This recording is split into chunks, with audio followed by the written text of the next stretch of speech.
तर आज आपल्याला पोर्टफोलिओ प्रोजेक्ट जो आहे, आपण जो करत होतो Amazon रिव्ह्यूजचा, तोच पुढे कंटिन्यू करायचा आहे आणि आज आपल्याला तो फायनल करायचा आहे, की त्याच्यात अजून काही टॉपिक्स आहेत ते आपल्याला कव्हर करायचे.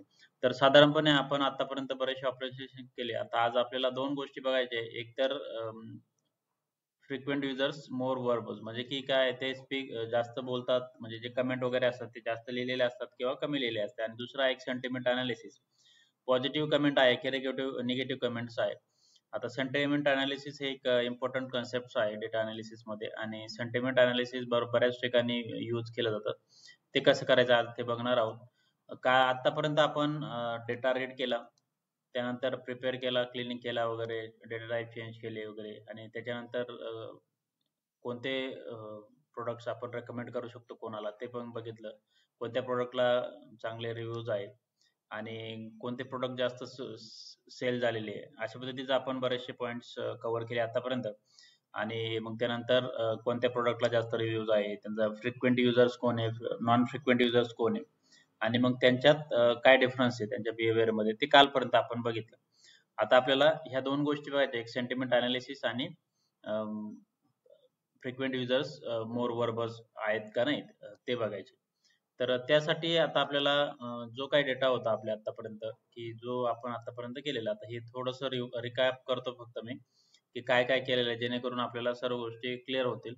जिथे आपण एक फाईल घेतली होती database.sql लाईट, जिथे आपल्याला बरोबर जवळपास 6 लाख रेकॉर्ड्स आहेत, आणि त्यात आपण Amazonचे जे रिव्ह्यूज आहेत ते स्टोअर केलेले आहे, आणि त्याला आपण कनेक्ट करतो आणि त्या टेबलमधून पर्टिक्युलरली आपण रीड करून त्याला नंतर आपण त्याचे पांडाच्या डेटा फ्रेममध्ये कन्वर्ट करून त्याला रीड करून त्याच्यात आपण एक हेल्पफुलनेस न्यूमरेटर आणि डिनोमिनेटर काय असतं त्यावरून आपण त्याचा व्हॅलिड आणि इनव्हॅलिड रोज काढले होते. इनव्हॅलिड रोज 2 होते, ते आपण रिमूव्ह करून टाकले आणि व्हॅलिड रोज ठेवले पुढे अनालिसिस साठी.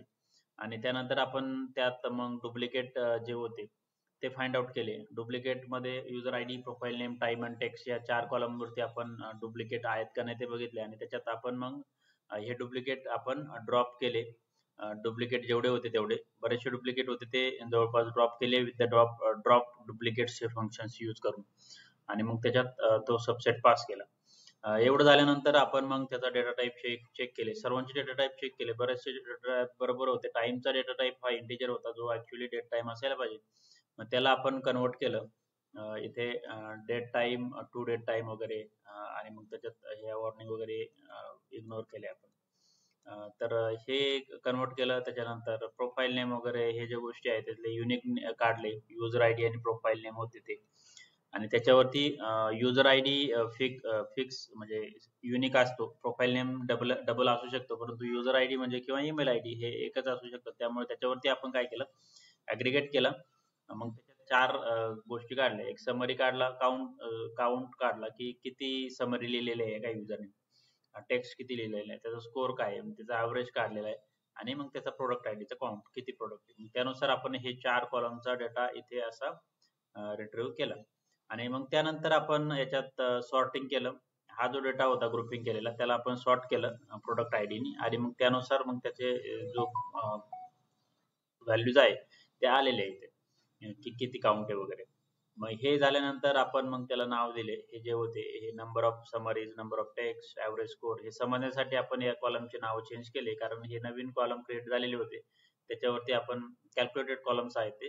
आणि मग त्याच्यानंतर आपण पहिले 10 रेकॉर्ड्स आहेत ते काढले. पहिले 10 प्रोडक्ट्स परचेस केलेले, म्हणजे युजर्स कोण आहे त्याचं व्हॅल्यूज काढल्या, त्यांनी किती प्रोडक्ट्स परचेस केले त्यानुसार त्यांचा काउंट काढला, आणि 10 युजर्स जे आहे त्याला आपण प्लॉट केलं, आणि त्यांनी किती प्रोडक्ट्स परचेस केले त्याचे काउंट आपण डिस्प्ले केलं ॲज अ बार चार्ट. मग त्यानंतर आपण कोणत्या प्रोडक्टला चांगले रिव्ह्यूज आहे त्यासाठी आपण परत प्रोडक्ट आयडी मधून युनिक काढले, त्याचा काउंट काढला आणि त्याला डेटा फ्रेम मध्ये कन्वर्ट केलं. आणि त्यानंतर आपण मग त्याचा जो व्हॅल्यूज आहे हे कन्सिडर केलं, आणि मग 500 पेक्षा जास्त प्रोडक्ट आयडीचा काउंट जो आहे त्याला आपण कन्सिडर केलं, आणि त्याची मग तो इथं त्याची व्हॅल्यू जे आहे ते आपण इथे डिस्प्ले केल्या, की 500 पेक्षा जास्त प्रोडक्ट रिव्ह्यूज कोणी दिलेले किंवा प्रोडक्ट्सला परचेस कोणी केलेले त्यानुसार. आणि हे केल्यानंतर आपण मग त्याच्यात आपण फ्रिक्वेंट युजर जे आहे ते त्यांची इन्फॉर्मेशन काढली आणि मग त्याला प्लॉट केलं इथं की प्रोडक्ट आयडी आणि त्यांचा फ्रिक्वेंट प्रोडक्ट कोणते कोणते घेतलेले त्याच्यानुसार आणि त्याचा स्कोर असं इथे प्लॉट केला हे हॉरिझॉन्टल बार चार्ट मध्ये. हे झाल्यानंतर आपण याच्यावरती आपण फ्रिक्वेंट युजर्स आणि नॉन फ्रिक्वेंट युजर्स मध्ये काय डिफरन्स आहे, त्यांचं काय फरक आहे, त्यांची प्रोडक्टच्या वरती त्यांचं कमी जास्त आहे का काय, मग त्यानुसार मग आपण काही प्रोडक्ट्स जे आहे त्याला डिफरन्शिएट केलं. फ्रिक्वेंट युजर्स कोण आहे आणि नॉन फ्रिक्वेंट युजर्स कोण आहे. ज्यांनी प्रोडक्ट्स ज्यांचा काउंट हा 50च्या वरती आहे ते फ्रिक्वेंट युजर म्हणता येईल आणि ज्यांनी म्हणजे रिव्ह्यू जेवढे दिलेले त्यांच्या 50च्या खाली असेल तर तो जास्त म्हणजे फ्रिक्वेंट नाही युजर्स, असं आपण सेपरेशन केलेलं आहे. आणि मग त्याच्यातून आपण हे फ्रिक्वेंट आणि नॉन फ्रिक्वेंट असे दोन व्हॅल्यूज कॅल्क्युलेट केलेले आहे. आणि मग त्यानुसार इथे तुम्ही बघितलं तर इथे आपला एक नवीन कॉलम क्रिएट होतो. लास्टला बघितलं तर व्ह्यूअर टाईप फ्रिक्वेंट आणि नॉन फ्रिक्वेंटचा पूर्ण डेटा सेट मध्ये. हे झाल्यानंतर आपण बऱ्याचशा गोष्टी केल्या की याच्यात आपण मग व्हॅल्यू काउंट वगैरे काढून त्याचं पर्सेंटेज वगैरे घेऊन डिस्प्ले करण्याचा प्रयत्न केला आणि मग तो प्लॉट केला इथे. आणि मग त्यावरून फ्रिक्वेंट आणि नॉन फ्रिक्वेंट हे हा वरचा चार्ट आहे तो फ्रिक्वेंट युजर्स आहे आणि नॉन फ्रिक्वेंटचा. आणि मग त्याच्यावरतून आपल्याला काय कन्सिडर करलंय, frequent users appears to be more discerning in the same sense that they give less extreme review than. म्हणजे फ्रिक्वेंट युजर्स ते नेहमी येतात ते असे खूपच बॅड रिव्ह्यू देत नाही असं आपण कन्क्लुजन काढलं. इनफ्रिक्वेंट युजर जे म्हणजे कधी मध्ये येतात ते कधी काही पण रिव्ह्यू देऊन जातात. इथपर्यंत आपण आलेलो होतो. ह्या सर्व गोष्टी आतापर्यंत आपण केल्या आणि आता त्याच्यात आपल्याला पुढे गोष्टी अशा करायच्या की ज्या आपण कोण जास्त कमेंट टाकते फ्रिक्वेंट युजर्स आणि नॉन फ्रिक्वेंट युजर्स आहे त्याच्यात. आणि मग त्यासाठी आपल्याला ह्या सर्व गोष्टी करायच्या आहे. तर पहिली गोष्ट आपण हे जे करणार आहे आता इथे त्यासाठी आपल्याला इथं are frequent users more verbose that is someone who speaks or post lot. म्हणजे खूप सारे आपल्याला असेच लोक फाइंड आउट करायचे खूप सारे रिव्ह्यूज किंवा कमेंट्स टाकतात. मग याच्यात कॉलम्स काय, आता याच्यात कॉलम्स मध्ये आपल्याला कोणता असा कॉलम आहे की जो आपल्याला फाइंड आउट करता येईल की जो आपल्याला याच्यात हेल्प करेल. मग डेटा हा टेक्स्ट कॉलम जो आहे आपला याला आपण जरा बघूया. आणि याच्यात जर बघितलं तर बेसिकली आपल्याला ज्या कमेंट आहे जे आपण रिव्ह्यू मध्ये कमेंट देतो त्या कमेंट ह्या टेक्स्ट या कॉलम मध्ये आहेत. याच्यावरती आपण काय काय अनालिसिस करू शकतो जेणेकरून आपल्याला याच्यावरती आपल्याला जे काही गोष्टी आहे की आपण काय फाइंड आउट करू शकतो त्यासाठी आपण हे बघूया. आणि मग याचा आपण एक सेपरेट डेटा फ्रेम क्रिएट करू. युजर आयडी, प्रोडक्ट आयडी आणि टेक्स्ट. युजर आयडी, एक युजर आयडी त्यांनी कोणत्या प्रोडक्ट आयडी साठी आणि काय रिव्ह्यू कमेंट दिलेली ते आपण इथे घेण्याचा प्रयत्न करतोय. आता 3 कॉलम घेतले इथे, युजर आयडी आहे, प्रोडक्ट आयडी आणि त्यांनी हे घेतलेलं आहे. आता याच्यात आपण जर बघितलं की याची लेंथ वगैरे जर काढण्याचा प्रयत्न केला किंवा पहिला जर रेकॉर्ड की आता याच्यातलं जर आपल्याला कोणत्या आता इथं 3,93,000 रेकॉर्ड्स आहे. परंतु आता जर सपोज आपल्याला पहिल्या रोची व्हॅल्यूज काढायची असेल तर आपण काय करू शकतो की आपल्याला पूर्ण कमेंट वाचायची जर असेल तर आपण अशी ह्या पद्धतीने 0 हा नंबर देऊन आपण वाचू शकतो. जर 1 ची वाचायची असेल तर आपण एक नंबरची 10 नंबरची असेल तर ह्या पद्धतीने. तर अशा पद्धतीने या गोष्टी आहेत. परंतु आपण आता हे सगळ्या गोष्टींचं एक 3 लाख रेकॉर्ड्स याच्यात आपण सगळ्या गोष्टींचं आपण करू शकत नाही. त्यासाठी आपल्याला पायथॉन हेल्प करतं. पायथॉन आपल्याला काय हेल्प करू शकतं की आपल्याला जिथं जिथं स्पेस आहे त्या स्पेस नुसार आता याला जर आपण फाइंड आउट केलं, याचा टाईप जर बघितला तर आपल्याला काय दिसतं की एसटीआर म्हणजे काय, स्ट्रिंग डेटा टाईप आहे. म्हणजे आपण हे जे काय करतोय इथं म्हणजे त्याचा जो डेटा टाईप आहे तो ह्या स्ट्रिंगचा तो डेटा टाईप आहे तो स्ट्रिंग आहे. मग त्याच्यावरती ऑपरेशन्स आपण करू शकतो. मग ऑपरेशन्स काय परफॉर्म करू शकतो तर पहिली गोष्ट आपण की लेंथ काढू शकतो. म्हणजे याची झिरोची ह्या डेटाची किती लेंथ आहे स्प्लिट करायची. लेंथ स्प्लिट म्हणजे काय करायचं करतोय आपण प्रत्येक शब्दाची. म्हणजे हा एक शब्द झाला, त्याच्यानंतर जो दुसरा शब्द आहे त्याच्यानंतर स्पेस आली, स्पेसने स्प्लिट करा आणि ते काउंट करा, असं काढण्याचा प्रयत्न करतोय. आता हे 0 जे आहे म्हणजे ही जी पहिली व्हॅल्यू जी आहे याच्यात किती शब्द आहे तर 49. म्हणजे हे म्हणजे 49 कसे काउंट केले, हा एक शब्द आहे, हा एक दुसरा, तिसरा, चौथा असा. आणि जर आपण फक्त स्प्लिट नाही केलं, हे विदाऊट स्प्लिट जर आपण डायरेक्टली लेंथ काढण्याचा प्रयत्न केला तर मग ती पूर्ण लेंथ येईल एक एक कॅरेक्टरची, ती नाही पाहिजे आपल्याला. जिथं जिथं आपल्याला स्प्लिट केलेलं आहे, स्पेस वाईज जे स्प्लिटिंग झालेलं आहे त्याच्यानुसार प्रत्येकाचा शब्दाचा आपल्याला लेंथ काढायची. मग अशा पद्धतीने आपण एक फंक्शन लिहू शकतो. आता हे काय करता येईल आपल्याला, एक फंक्शन लिहिता येईल. आता हे जे केलं आपण हे फक्त एकाच रोचं केलं होतं, एकाच रेकॉर्डचं, परंतु आपल्याला सर्व रेकॉर्ड साठी करायचंय. मग त्यासाठी आपण एक फंक्शन असं लिहितोय की डिफाईन कॅल्क्युलेट लेंथ. आता हे नाव काय पण देऊ शकतो आपण आणि त्याला एक टेक्स्ट पास केली तर त्याच्यात आपण काय करतोय, return length of text dot split. म्हणजे त्या पूर्ण म्हणजे कॉलम मध्ये जिथं जिथं स्पेस असेल, स्पेस सोडून जेवढे शब्द असतील त्यांची लेंथ आपल्याला कॅल्क्युलेट करायची. म्हणजे हे फंक्शन आपण कुठेही कॉल जर केलं आणि म्हणजे पहिल्या रोला करा, दुसऱ्या रोला करा किंवा एंटायर टेबलला करा तरी ते आपल्याला हे बरोबर ह्या लेंथ देत जाईल. ते कशा देत जाईल तर त्यासाठी आपल्याला एक नवीन आपण कॉलम क्रिएट करू शकतो. त्या कॉलम मध्ये आपण काय करू शकतो, इथे की टेक्स्ट लेंथ म्हणून एक कॉलम क्रिएट करू शकतो. आणि डेटा ऑफ टेक्स्ट म्हणजे डेटा ऑफ टेक्स्ट म्हणजे कोणता आहे, आपला हा जो डेटा ऑफ टेक्स्ट आहे, हा जो कॉलम आहे याच्यात आपण काय करतोय, डॉट अप्लाय फंक्शन यूज करतोय. अप्लाय मध्ये मला काय वापरायचंय की कॅल्क्युलेट लेंथ. म्हणजे हे कॅल्क्युलेट लेंथ म्हणजे काय की हे फंक्शन आहे, हे काम काय करतं की प्रत्येक टेक्स्ट आहे ते स्प्लिट करतं आणि त्याला काउंट करतं, म्हणजे त्याची लेंथ काढतं. एलियन म्हणजे एक लेंथ फंक्शन आहे, ते रिटर्न करण्याचं काम हे फंक्शन करतं. मग जर याला मी जर रन केलं तर आपल्याला आता काय होईल की हा एक टेक्स्ट लेंथ म्हणून एक कॉलम आलेला आहे. आता याला जर बघायचं जर झालं आपल्याला की त्याच्यात मी तुम्हाला दाखवतो की हा जो आहे आपला डेटा, याला जर मी प्रिंट केलं तर इथं एक नवीन कॉलम क्रिएट झालेला असेल ज्याची लेंथ इथं आलेली आहे, टेक्स्ट लेंथ. म्हणजे हे हा जो कॉलम आहे, हा जो कॉलम आहे टेक्स्ट कॉलम जो आहे, त्या टेक्स्ट कॉलमची लेंथ किती आहे 49 आहे. म्हणजे इथली असं पूर्ण टेबलचे जे आहे ते आता आपण कॅल्क्युलेट केलेले आहे. बघा ही पूर्ण लेंथ आलेली. तर आपण हे का करतोय तर आपल्याला पुढे फ्रिक्वेंट युजर्स आणि नॉन फ्रिक्वेंट युजर्सचं डिफरन्शिएशन करायचं आहे. मग त्याच्यात आपण आता आपल्याला व्ह्यूअर टाईप ऑलरेडी आहे तिथे. व्ह्यूअर टाईप हा एक कॉलम आहे की आता इथे तुम्हाला जर बघितलं तर एक व्ह्यूअर टाईप कॉलम्स आहे. व्ह्यूअर टाईप कॉलम आहे इथे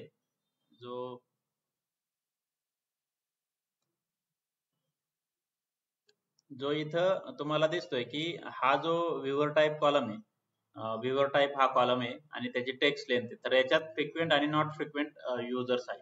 याला आपण आता डिफरन्शिएट करू शकतो किंवा त्याच्यातून युनिक काढले.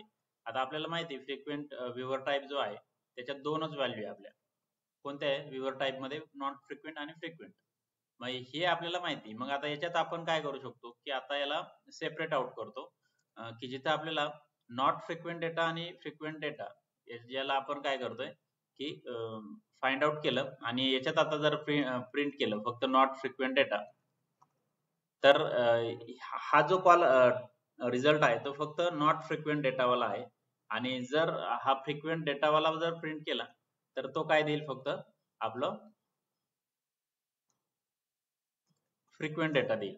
म्हणजे याच्यात तुम्ही बघायचंय की हे दोन येतात. वरचा जो देतोय आपल्याला नॉट फ्रिक्वेंट वाला रिझल्ट आणि हा जो झाला फ्रिक्वेंट, म्हणजे दोन डेटा फ्रेम आपण क्रिएट केले जे डिफरन्शिएट करतायत फ्रिक्वेंट युजर्स आणि नॉट फ्रिक्वेंट युजर्स. आता हे झाल्यानंतर आपल्याला काय करायचं, आता हे झाल्यानंतर आपल्याला याच्यात एक गोष्ट अशी करायची की आता हे जेवढं आपण केलेलं आहे याला प्लॉट करण्याचा प्रयत्न करूया बॉक्स प्लॉट मध्ये फ्रिक्वेंट युजर्स आणि नॉट फ्रिक्वेंट युजर्स मधून. याच्यात आपण काय करतोय आता एक्झॅक्टली थोडस लक्ष द्या.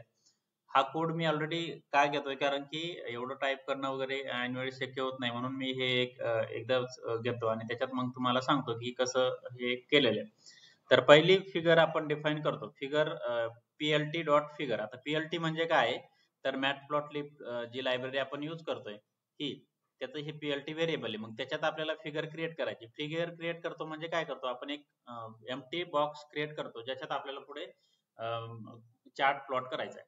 मग ऍड सब प्लॉट ऍड करायचे. आता फिगर तर आलेली आहे, त्याच्यात मग ऍड सब प्लॉट म्हणजे एक सब प्लॉट आपण ऍड करतोय ज्याची साईज असेल 121 आणि बॉक्स प्लॉट आपण क्रिएट करतोय x1 वरती. मग फ्रिक्वेन्सी डेटा आपण याच्यात प्लॉट करतोय. त्याच्यात फक्त टेक्स्ट लेंथ जी होती आपण जी आता ऑलरेडी कॅल्क्युलेट केलेली होती या ही टेक्स्ट लेंथ, ती प्लॉट करण्याचा प्रयत्न करतोय. आणि सेट एक्स लेबल आपण फक्त फ्रिक्वेन्सी रिव्ह्यूवर आणि सेट वाय लिमिटेशन म्हणजे वाय ऍक्सिसचं लिमिट किती ठेवायचं, 600 पर्यंत ठेवायचं. सिमिलरली हे झालं फ्रिक्वेंट युजर साठी. दुसरं जे आपण करतोय परत बॉक्स प्लॉटच करतोय, त्याला फक्त आपण पास काय करतोय, नॉट फ्रिक्वेंट डेटा म्हणजे नॉट फ्रिक्वेंट व्ह्यूअर जे आहे तर त्यांचा. तर आता इथे बघा नॉट फ्रिक्वेंट डेटा आणि त्याची टेक्स्ट लेंथ, तर याला प्रिंट करतोय. आणि आता इथं बघा हा झालेला आहे, प्लॉट झालेला आहे. तर आता हा फ्रिक्वेन्सी ऑफ फ्रिक्वेंट रिव्ह्यूअर्स आणि फ्रिक्वेन्सी ऑफ नॉट फ्रिक्वेंट रिव्ह्यूअर्स अशी आलेली आहे. आता याच्यावरून आपण काय समजू शकतो की आता हा जो प्लॉट झालेला आहे टेक्स्ट लेंथचा, तो कसा प्लॉट झालेला आहे. तर आता इथं बघायचंय, थोडंसं याच्यात लक्ष द्यायचंय. आणि जर फ्रिक्वेन्सी ऑफ ही टेक्स्ट लेंथ जी आहे ती, हा बॉक्स मोठा आहे आणि हा बॉक्स छोटा आहे, याच्यावरून आपण काय अनालिसिस करू शकतो किंवा काय कन्क्लूड करू शकतो. तर ते कन्क्लुजन असं आहे की आता इथं आपल्याला जेव्हा बॉक्स प्लॉट आपण क्रिएट करतो, बॉक्स प्लॉट क्रिएट करण्यासाठी थोडस मी इथे ऍड करतोय. आणि बॉक्स प्लॉट जेव्हा बेसिकली काय करतात, it gives a 25 percentile, 50 percentile आणि 75 पर्सेंटाईल. म्हणजे 25%, 50% आणि 75% असं पर्सेंटाईल देतात. आणि मग त्यानुसार हे फ्रिक्वेंट आणि नॉन फ्रिक्वेंट युजर साठी हा डेटा आलेला आहे. आणि मग याच्यावरून आपण काय कन्सिडर करू शकतो, जर हा बॉक्स जो आहे फ्रिक्वेंट युजरचा, हा बॉक्स मोठा आहे, हा छोटा आहे एकदम. म्हणजे तर याच्यावरून आपण असं कन्सिडर करू शकतो की the distribution of word count for frequent and infrequent review shows that frequent reviewers have large amount of review of low word count. Infrequent म्हणजे जे कमी येणारे लोक जे आहे रिव्ह्यूअर्स आहे त्यांच्याकडं छोटे रिव्ह्यू देतात, एक एक दोन दोन लाईनचे वगैरे. परंतु जे फ्रिक्वेंट आहे, जास्त असतात, त्यांचं काय आहे, word count is higher for frequent reviewers than for infrequent. म्हणजे हा वर्ड काउंट आहे आपला, हा काय यांच्यापेक्षा जास्त. तर याच्यावरून आपण असं अंदाज करू शकतो की जे नेहमी येणारे रिव्ह्यूअर्स आहेत त्यांच्या रिव्ह्यूज जास्त चांगले असतात आणि जास्त लेंथचे असतात आणि ते हे करतात. त्यानुसार आपण असं कन्सिडर करू शकतो की फ्रिक्वेंट रिव्ह्यूअर्स असतात ते जेन्युइन फीडबॅक देतात. नॉन फ्रिक्वेंट रिव्ह्यूअर्स असतात म्हणजे कधी कधी रिव्ह्यू देणारे असतात, ते काय एवढे जेन्युइन फीडबॅक देतीलच असं काही नाही. तर ते त्यांचा रिव्ह्यूचे पॉइंट्स पण कमी दिलेले असतात. तर अशा पद्धतीने हे दोन प्लॉट आपण प्लॉट केलेले, जिथे आपण बॉक्स प्लॉट मध्ये असं कन्क्लुजन करण्यासाठी हा डेटा यूज करू शकतो फ्रिक्वेंट आणि नॉन फ्रिक्वेंट युजर साठी.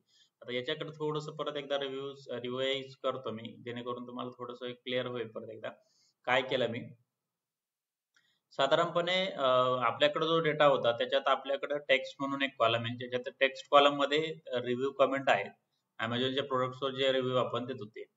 त्याला आपण काय केलं, एक पर्टिक्युलर रो घेतला आणि त्याची लेंथ काढण्याचा प्रयत्न केला, जी लेंथ आपली ह्या फंक्शनने आली. लेंथ 49 होती पहिल्या रोची. त्याला स्प्लिट केलं म्हणजे 49 शब्द आहे, ते कॅरेक्टर नाही, तेवढं लक्षात आलं. एक एक शब्द जो स्पेसने सेपरेटेड आहे. त्याच्यानंतर आपण एक फंक्शन डिफाइन केलं. डीएफ म्हणजे फंक्शन आहे डिफाइन, आणि कॅल्क्युलेट लेंथ ऑफ टेक्स्ट म्हणजे टेक्स्ट आपण याला कोणताही पॅरामीटर पास केला तर तो काय रिटर्न करणार आहे, length of text dot split करायचं आहे, स्पेसने स्प्लिट करायचे जेणेकरून शब्दांची लेंथ कॅल्क्युलेट केली जाईल, ना की कॅरेक्टरची. हे केल्यानंतर आपण काय केलं, त्याला डेटा ऑफ टेक्स्ट जो आपला हा जो कॉलम आहे डेटा ऑफ टेक्स्ट, हा डेटा ऑफ टेक्स्ट याची आपल्याला लेंथ कॅल्क्युलेट करायची. म्हणून आपण काय केलं, त्याला अप्लाय डॉट अप्लाय मध्ये आपण कॅल्क्युलेट लेंथ हे फंक्शन कॉल केलं. इथून कॉल केल्यामुळं काय झालं, इथं आल्यानंतर ते काय करेल, त्याची लेंथ कॅल्क्युलेट करून देईल. आणि मग याला मी जर प्रिंट केलं तर आपली टेक्स्ट लेंथ म्हणून इथं एक नवीन कॉलम जनरेट झाला. प्रत्येकाची लेंथ पहिल्याची 49 आहे, सेकंडची 31 आहे, अशी कॅल्क्युलेट झालेली आहे. आणि त्यानंतर हे झाल्यानंतर आपण त्याच्यातून व्ह्यूवर टाईप जे आहे, आपले व्ह्यूवर टाईप काय इकडं, की हा एक कॉलम आहे व्ह्यूवर टाईप, तो नॉन फ्रिक्वेंट आणि फ्रिक्वेंट आहे. तर त्याच्यातून आपण युनिक जर काढले तर आपल्याला इथं दिसेल नॉट फ्रिक्वेंट आणि फ्रिक्वेंट. मग आपण काय केले, ते सेपरेट आउट केले. सेपरेट आउट कसे केले, फक्त viewer type is equal to not frequent असेल तर ते नॉट फ्रिक्वेंट डेटाच्या व्हेरिएबल मध्ये टाका. फ्रिक्वेंट असेल, viewer type is equal to frequent, तर फ्रिक्वेंट डेटामध्ये टाका. आणि मग तो प्रिंट केलेला आहे इथे, जेणेकरून नॉट फ्रिक्वेंट केला तर त्याचे सगळे व्हॅल्यू जे आहे इथल्या त्या नॉट फ्रिक्वेंट आलेल्या आहे. आणि त्यानंतर फ्रिक्वेंट डेटा जो आहे तो इथं याचा व्ह्यूवर टाईप तुम्ही बघशाल इथे, तो सगळा फ्रिक्वेंट आला. तर अशा पद्धतीने दोन डेटा आपल्याला डेटा सेट सेपरेट झाले. आणि मग त्याला फक्त आपण ग्राफ वरती प्लॉट केलंय.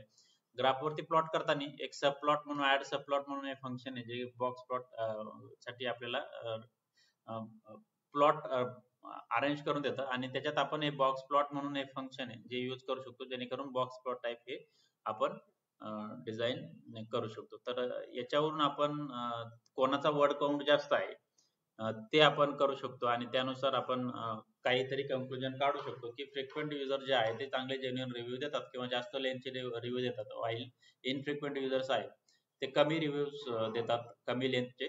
तर अशा पद्धतीचं आपण एक कॅल्क्युलेशन केलेलं आहे. आता आपल्याला दुसरी एक गोष्ट बघायची की जिथे आपल्याला सेंटिमेंट अनालिसिस बघायचे. सेंटिमेंट अनालिसिस म्हणजे काय, तर सेंटिमेंट अनालिसिस आता तुम्हाला हे जे आहे,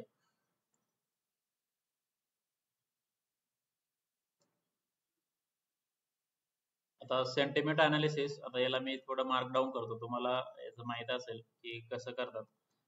तर हे जे आहे, हा, तर सेंटिमेंट अनालिसिस हे मार्क डाऊन जर केलं तर अशा टेक्स्टच्या स्वरूपात असा डेटा येतो, एवढं लक्षात असू द्या. कोड जर असेल तर आपल्याला पायथॉनचा कोड असेल आणि जर आपल्याला काही डिस्क्रिप्शन द्यायचं आहे इन बिटवीन, तर अशा पद्धतीचं आपण याला मार्क डाऊन म्हणतो. तर सेंटिमेंट अनालिसिस काय आहे की it's a computational task of automatically determine what feelings the writer is expressing in text. Some examples of applications are for sentiment analysis include analyze the social media discussion around a certain topic, evaluating survey response, determining whether product reviews are positive or negative. म्हणजे काय असतं ना की जेव्हा आपण कधी कुठेतरी social मीडियावर एखादी पोस्ट टाकली कोणी, तर त्याला आपण काय कमेंट देतोय, तर त्या टाईपच्या रिस्पॉन्सेस आहेत त्याला आपण अनालाइज करण्याचं काम करू शकतो, पॉझिटिव्ह आहेत का निगेटिव्ह आहेत. आता हे कुठे यूज होतं की काही काही जेव्हा प्रोडक्ट नवीन लॉन्च होतात तेव्हा प्रोडक्ट लॉन्च झाल्यानंतर काही लोकांना तो शेअर केला जातो किंवा काही लोकांना सांगितलं जातं की तुम्ही हा प्रोडक्ट बघा. लेट्स से एखादं पुस्तक आहे, पुस्तक पण लॉन्च करण्याच्या जेव्हा कोणी एखादा ऑथर राईट करतो आणि जेव्हा पब्लिश करतो तेव्हा तो सुरुवातीला काही सॅम्पल ऑफ लोक जे असतात त्यांना तो शेअर करतो, मग त्यांना तो फ्री पण देतो आणि मग त्यांना सांगतो की तुम्ही रिव्ह्यू करा माझा हे पुस्तक कसं आहे. मग त्या पुस्तकामध्ये काय काय पॉझिटिव्ह आहे, निगेटिव्ह आहे, प्रत्येक जण काही ना काही बोलत असतं. मग हे ऍक्च्युली आपल्याला मॅन्युअली आपण चेक करायला गेलो तर त्याच्यात वेळ जातो, परंतु हेच आपण पायथॉन मध्ये कसं फास्ट मध्ये करू शकतो की जिथं सेंटिमेंट अनालिसिस म्हणजे पॉझिटिव्ह आहेत का निगेटिव्ह आहेत का न्यूट्रल आहेत लोक, आपल्या पर्टिक्युलर रिव्ह्यू काय देत आहेत हे फाइंड आउट करण्यासाठी सेंटिमेंट अनालिसिस आहे. याच्यात सर्व गोष्टी असतात, जसं की एखाद्या प्रोडक्टचा रिव्ह्यू पॉझिटिव्ह आहे निगेटिव्ह आहे हे फाइंड आउट करायचं असेल. सर्वे असतात, म्हणजे आपण जेव्हा काही फीडबॅक देत असतो तर फीडबॅक पण मग त्याचा युजर आपल्याला काही कमेंट देतात, मग ते पॉझिटिव्ह आहे का निगेटिव्ह आहे हे फाइंड आउट करण्यासाठी आपल्याला हे टेक्निक यूज केलं जातं. आणि जेव्हा तुम्ही ऍज अ डेटा अनालिस्ट म्हणून कुठे इंटरव्ह्यूला जाशाल तेव्हा तुम्हाला बऱ्याच वेळा सेंटिमेंट अनालिसिस केलेला आहे का कधी याबद्दल विचारतील, तर त्यावेळेस तुम्हाला हे सांगता आलं पाहिजे की सेंटिमेंट अनालिसिस म्हणजे काय आणि तुम्ही कोणत्या गोष्टीसाठी यूज केलेला आहे. आता इथं आपण जे अमेझॉनचे प्रोडक्ट्स आहेत त्यांचे रिव्ह्यूज आहेत, तर रिव्ह्यूज वरती आपण सेंटिमेंट अनालिसिस करतोय, जिथे आपण फाइंड आउट करतोय की सेंटिमेंट म्हणजे पॉझिटिव्ह आहेत का निगेटिव्ह आहेत आणि ते कसे करायचे, तर ते आता आपण बघूया. तर त्यासाठी तुम्हाला पहिली गोष्ट की हे इन्स्टॉल करावं लागणार आहे. एक कमांड आहे, आता माझ्याकडे ऑलरेडी इन्स्टॉल आहे, परंतु ही जे आहे एक्सप्लेनेटरी मार्क आहे आणि त्याच्यानंतर PIP install text block. Text block का घेतोय आपण? टेक्स्ट ब्लॉक ही लायब्ररी अशी आहे की ज्याच्यात आपण टेक्स्टच्या स्वरूपात जो आपण डेटा असेल तो स्टोअर करू शकतो आणि त्याच्यात भरपूर सारे ऑपरेशन्स आहे. त्याच्यावरती आपण ऑपरेशन्स परफॉर्म करू शकतो. आता इथं मी हे ऑलरेडी इन्स्टॉल केलं होतं. त्याच्यात आपण आता टेक्स्ट ब्लॉक मधून हे जे आहे त्याला मी टेक्स्ट ब्लॉक हे आपण इम्पोर्ट करतोय टेक्स्ट ब्लॉक याच्यातून, म्हणजे ही लायब्ररी आहे आणि त्याच्यातून एक टेक्स्ट ब्लॉक म्हणून आपण लायब्ररी इम्पोर्ट करतोय. आणि आता आपण काय करणार आहोत, आता हे मी परत इन्स्टॉल केलं होतं म्हणून हे रिक्वायरमेंट ऑलरेडी सॅटिस्फाईड म्हणून आलेलं आहे. ह्या वॉर्निंग सोडून द्या, वॉर्निंगचं काही प्रॉब्लेम नाही. तर तुमच्याकडे असं नसेल तर तुम्हाला पहिल्यांदा ही इन्स्टॉल करावं लागेल, PIP इन्स्टॉल टेक्स्ट ब्लॉक, आणि मग त्यानंतर आपण टेक्स्ट वरती काही पण करू शकतो. आता याच्यात बघायचं आहे की डेटा ऑफ समरी. आता डेटा ऑफ समरी म्हणजे काय आहे की आता याच्यात तुम्हाला डेटा ऑफ समरी म्हणजे काय आहे की याच्यात आता आपला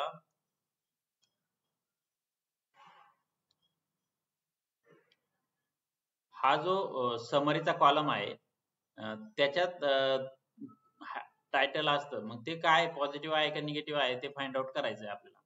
मग त्यासाठी आपण काय करतो, इथं फक्त समरी ऑफ 0 म्हणजे पहिल्या रोची इथं इथं दिलेले गुड क्वालिटी डॉग फूड असं हे जे आहे ते झालेलं आहे. जर यालाच 1 जर केलं तर आता ही झाली नॉट ॲज ॲडव्हर्टाइज, अशी झाली, ही झाली निगेटिव्ह कमेंट, आणि अगोदरची जी होती ती झाली पॉझिटिव्ह कमेंट. तर ह्या गोष्टी आहेत, परंतु आता हे सर्व आपण एक 1 बाय 1 मॅन्युअली करू शकत नाही की चेक करायचं की. यासाठी आपल्याला काय करता येईल, एक सेंटिमेंट पोलॅरिटी म्हणून एक फीचर आहे. सेंटिमेंट टेक्स्ट ब्लॉक मध्ये डॉट सेंटिमेंट आणि डॉट पोलॅरिटी म्हणून एक गोष्ट आहे की ज्याच्यात स्कोर असतो. म्हणजे स्कोर म्हणजे काय की पर्टिक्युलर टेक्स्ट हे किती स्कोर मध्ये आहे, म्हणजे पॉझिटिव्ह स्कोर मध्ये आहे की निगेटिव्ह स्कोर मध्ये आहे, ह्या गोष्टी आहेत. आता याच्यात जर मी तुम्हाला सांगितलं याची पॉलॅरिटी अजून आपल्याला जर काढायची, आता हे जे दुसरं होतं नॉट ॲज ॲडव्हर्टाइज, काय होतं ते, नॉट ॲज ॲडव्हर्टाइज, हे जे होतं हे जर आपण याची पॉलॅरिटी काढण्याचा प्रयत्न केला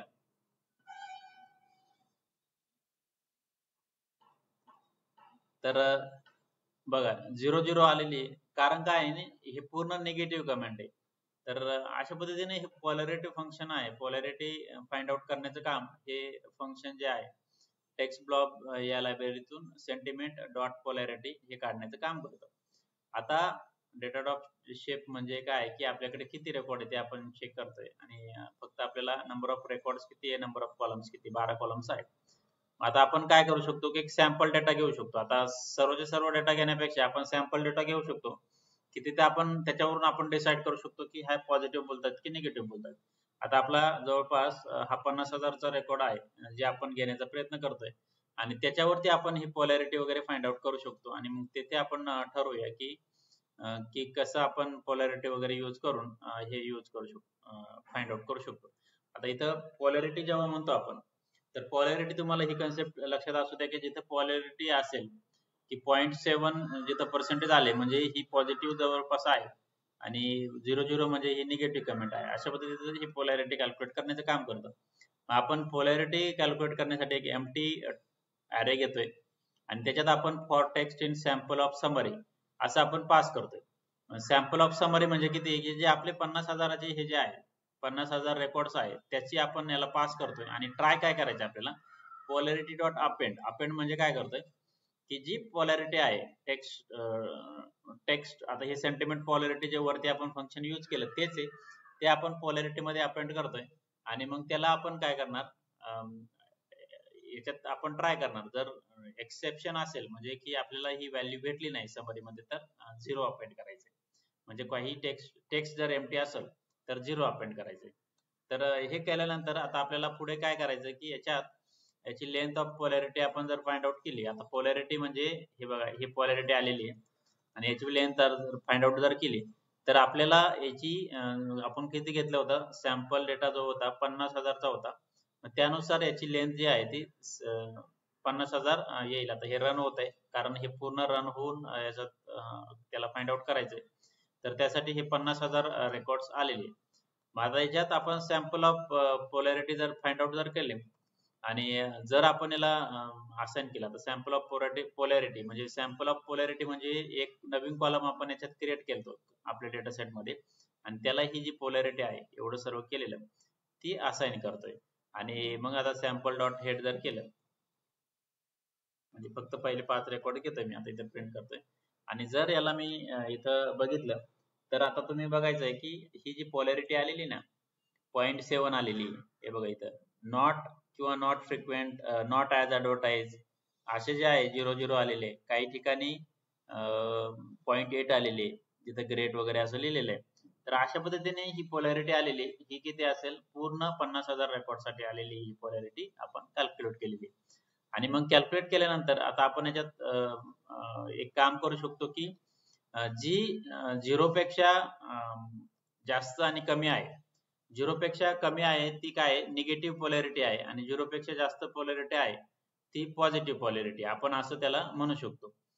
मग त्यासाठी आपण काय केलंय sample of polarity is less than 0 ती आपण कशात पुट केली सॅम्पल निगेटिव्ह मध्ये आणि सॅम्पल पॉझिटिव्ह मध्ये आपण ही पुट केली आणि त्याला मग इथं रन करतोय आणि मग त्याच्यात आपण आता एक काउंटर घेऊ शकतो. काउंटर म्हणजे काय आता या सर्व गोष्टी थोड्या नवीन जरी असल्या तरी ह्या गोष्टी समजून घ्या. फ्रॉम कलेक्शन्स म्हणजे काय की एक लायब्ररी आहे ज्याच्यात एक काउंटर आपल्याला मिळतो. काउंटर म्हणजे काय की जो इन्क्रीमेंट होत राहील किंवा जो पूर्ण व्हॅल्यू आपल्याला चेक करत राहील. तो काय करेल की इथं आता हे काय करतंय ते तुम्हाला सांगतो मी.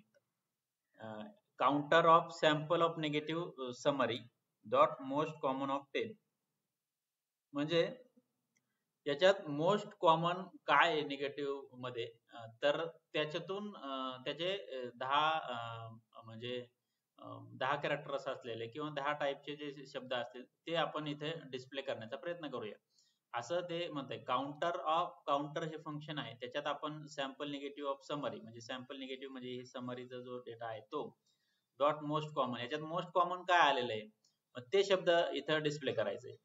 तर अशा पद्धतीने हे प्रत्येक याचं इथं आलेलं आहे आणि मग हे मोस्ट कॉमन निगेटिव्ह वर्ड्स कोणते ते आलेले आहे. सिमिलरली आपण पॉझिटिव्ह वर्ड पण काढू शकतो. तर पॉझिटिव्ह वर्ड कसे काढायचे तर फक्त काय करायचं आपल्याला की सॅम्पल निगेटिव्हच्या ऐवजी आपण सॅम्पल पॉझिटिव्ह म्हणायचे आणि त्याला रन करायचे. तर आता हे बघा delicious great product excellent great good stuff वगैरे असे काही जे आहे पॉझिटिव्ह वर्ड आहे ते आलेले आणि त्यांचा काउंट किती आहे ते आलेले म्हणजे पूर्ण याच्यात म्हणजे किती वेळा डेलिशियस वगैरे यूज केलेला आहे ग्रेट प्रोडक्ट किती वेळा यूज केलेला आहे याचा काउंट आलेला आहे. परत इथं पण तुम्ही बघू शकतात की 44 डिसअपॉइंटेड वेळ आलेला आहे डिसअपॉइंटिंग 32 वेळेस आलेला आहे अशा पद्धतीने आलेले. तर याच्यावरून थोडंसं कन्क्लुजन करू शकतो की हे जे निगेटिव्ह वर्ड आहे ते कमी काउंटचे म्हणजे बघा याचे फिगर आणि हे जे आहे 200 204 वगैरे हे जे आहे ग्रेट त्यामुळे आपण असं म्हणू शकतो पॉझिटिव्ह रिव्ह्यूज जास्त आहेत आणि याच्यानुसार आपण ह्या सर्व गोष्टी फाइंड आउट करू शकतो की पॉझिटिव्ह रिव्ह्यूज किती आहे निगेटिव्ह रिव्ह्यूज किती तर हे झालं सेंटिमेंट अनालिसिस. तर अशा पद्धतीने ह्या सर्व गोष्टी आपण करू शकतो. थोडंसं परत एकदा रिवाइज करतो तुम्हाला जसं क्लिअर होईल म्हणजे की आता आपण काय केलं इथे एक टेक्स्ट ब्लॉब म्हणून जे लायब्ररी आहे ती घेतली आपण.